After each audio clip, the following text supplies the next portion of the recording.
Thanks, Ryan. According to the Firefighter Cancer Support Network, cancer is a dangerous threat to modern firefighters' health and safety. Between 2002 and 2019, cancer caused more than half of the line-of-duty deaths among career firefighters. One Rochester firefighter is retiring his gear so that he can focus on cancer treatment and spending time with his family.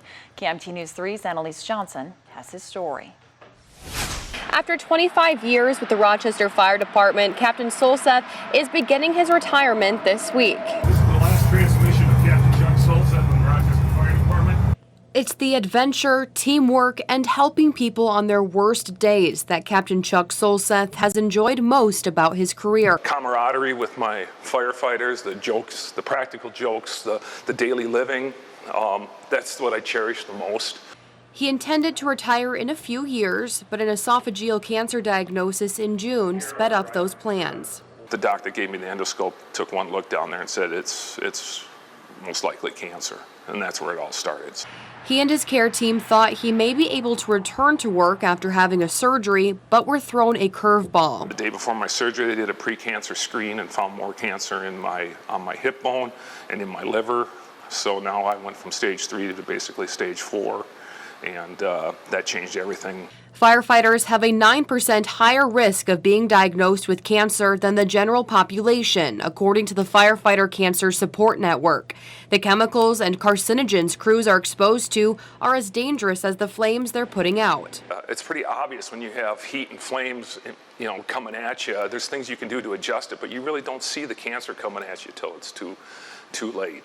Captain Solseth tells me cancer education and prevention in fire departments have come a long way since he began his career, but he wants to encourage young firefighters to take their health seriously. No other job is like that, where you have so many people that are falling victim to this. Captain Solseth read me a list of people he's worked with who have died from the disease. Joe Farrell, he was a Rochester firefighter.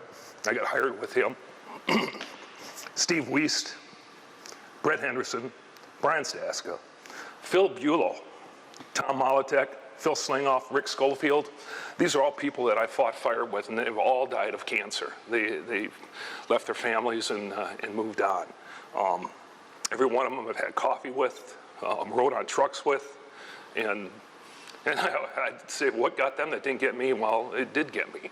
So, but I remember every one of those guys. Solseth tells me his time with Rochester Fire Department has been great, but the future isn't guaranteed. Whether it's 1 year, 10 years, or remission, he wants to spend that time at home. Right now, I feel pretty good, and I'm gonna try to enjoy a little retirement, get on that motorcycle ride, go see some places with my wife, enjoy my grandkids. That's what it's all about. In Rochester, Annalise Johnson, KIMT News 3. Captain Solseth's cancer treatment involves chemotherapy, radiation, and Mayo Clinic's proton beam. Yeah, the goal is to get the cancer under control so that he can ultimately have the surgery he needs. Solseth says he trusts Mayo, and he says if they can't fix him, nobody can.